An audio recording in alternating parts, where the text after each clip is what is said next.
ऐसा लगता है जैसे ये युद्ध रुकने वाला नहीं है, बल्कि अब और ज्यादा बढ़ने वाला है। अरब सागर में जर्मनी, अमेरिका उतर रहे हैं, तो वहीं दूसरी तरफ आखिर अरब सागर में ऐसा क्या हो गया है जो भारत के लिए भी सही नहीं है। हालांकि संयोग है कि भारत की नेवी भी पहुंची हुई है, पर किसी और चीज के लिए। जानेंगे जियोपॉलिटिक्स में क्या कुछ चल रहा है, जानने को आपको बहुत कुछ मिलेगा। आइए जानते हैं इन खबरों को विस्तार से। स्क्रीन पर एक आर्टिकल देख रहे हैं, इस आर्टिकल ने हड़कंप मचा दिया है। आर्टिकल क्या है तो आपको बता दें, दुनिया की बड़ी बड़ी मेजर शिपिंग कंपनी ने अचानक से कहा है कि हम लाल सागर का इस्तेमाल नहीं करेंगे। MSC, CMA, CGMA ये हाल के लेटेस्ट वो कंपनियां हैं जो यहाँ पर सीधे कह रहे हैं कि हम ट्रांसपोर्ट नहीं करेंगे। आपको बता दें ये कंपनियां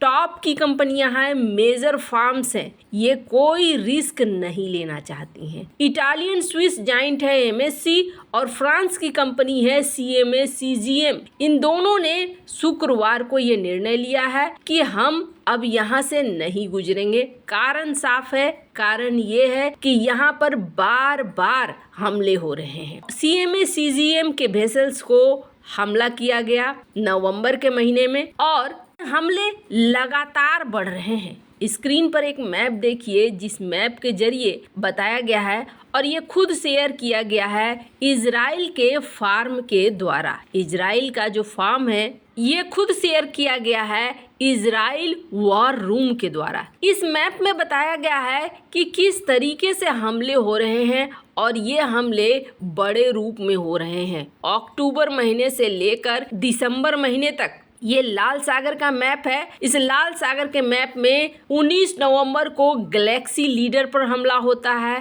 उसके बाद फिर 27 नवंबर को, 26 नवंबर को, 27 नवंबर को, 27 नवंबर को ये लगातार कई सारे वेसल्स हैं जिन पर हमले हो रहे हैं। कार्गो शिप है जिस पर हमले हो रहे हैं। दिसंबर महीने में भी हमले हो रहे हैं। ये साफ साफ दिख रहा है कि लाल सागर में नवंबर से दिसंबर महीने में कितने हमले हो रहे हैं। अब इस हमलों के बीच में ऐसा नहीं है कि अमेरिका यहाँ कुछ नहीं कर रहा है या कुछ नहीं कर पा रहा है। अमेरिका भी यहाँ पर रोकने की कोशिश कर रहा है। स्क्रीन पर कुछ इस तरीके के कार्टून भी बहुत ज्यादा फेमस हो रहे हैं। आपको बता दें अमेरिका अपने एयरक्राफ्ट कैरियर को पर्शियन गल्फ से हटाकर ओमान भेज रहा है और आपको बता दें ओमान भेजने का सबसे बड़ा कारण यह है कि यहाँ पर अब ऐसा लगता है कि युद्ध के हालात बन रहे हैं। यमन के हुती विद्रोहियों ने न सिर्फ इतना किया है बल्कि स्वार्म ड्रोन भी इजराइल के अगेंस्ट छोड़ना शुरू कर दिया है। अब जैसे ही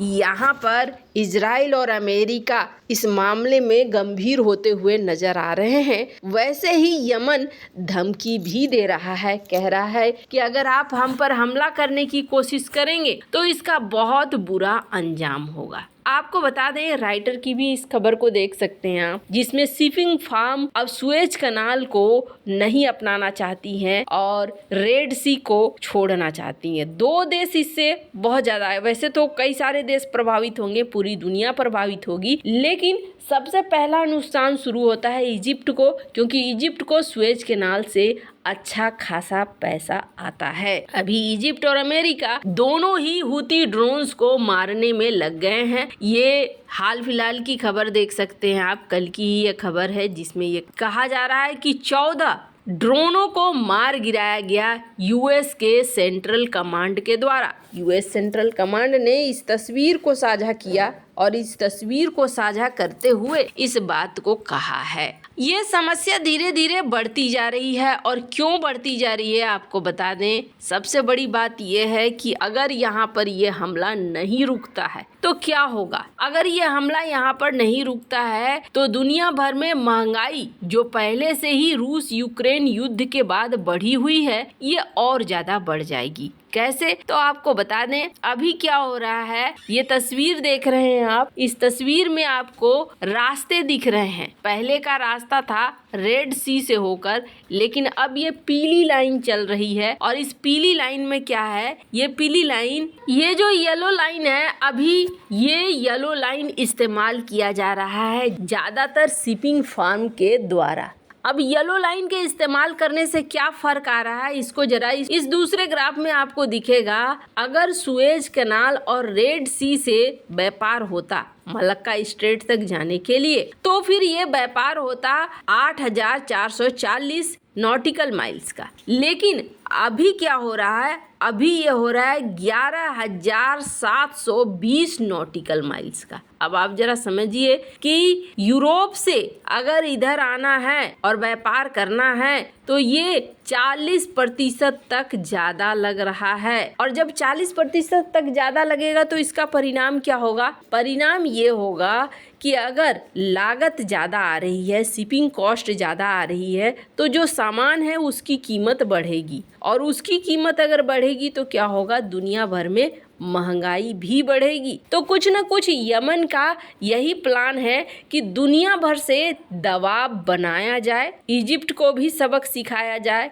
इजिप्ट की भी आमदनी रुके और इस दबाव के द्वारा इजराइल को रोका जा सके। वैसे आपको बता दें दुनिया भी यही चाह रही है कि अब इस युद्ध को रोका जाना चाहिए, अब इस युद्ध को और ज्यादा बढ़ने नहीं देना चाहिए। लगातार अमेरिका के प्रतिनिधियों के बीच में बैठकें भी हो रही हैं, पर अब दो चीजें हो सकती है, एक या तो शांति आ सकती है और दूसरा ये हो सकता है कि जिस तरीके से अमेरिका और अमेरिका के सहयोगी अपने एयरक्राफ्ट कैरियर यहाँ भेज रहे हैं, उससे यहाँ पर एक बड़ा युद्ध होने की संभावना भी बढ़ जाती है और यमन के लिए मुश्किल खड़े हो सकते हैं। वैसे आपको बता दें, आप सोचेंगे कि यमन के इसके कारण रुक जाएगा अमेरिका, नहीं रुकेगा। इसलिए नहीं रुकेगा, भविष्य में ये एक बड़ा हथियार न बन जाए, इसलिए यहाँ ऐसा लगता है जैसे ये युद्ध बढ़ेगा। एक तरफ खाई है, दूसरी तरफ कुआं है, पर इन सब के बीच में जिस भारतीय जहाज की बात हम लोग कर रहे हैं, आपको बता दें ये चर्चा में अब आने लगा है। हालांकि ये जो भारतीय जहाज है, ये भारतीय जहाज का कोई लेना देना नहीं है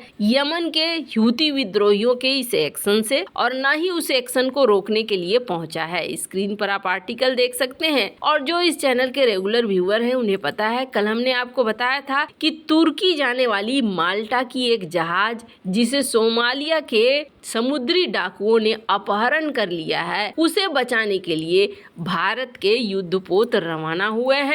पर संयोग ये है, जिस इलाके में ये अपहरण कांड हो रहा है, ये इलाका रेड सी के पास में ही है। वैसे आपको क्या लगता है आगे क्या हो सकता है? क्या आगे शांति होगी या फिर यहाँ पर मामला और बढ़ेगा? कमेंट कर अपनी राय जरूर बताएं। जल्द मिलते हैं अगली वीडियो में नई खबर के साथ।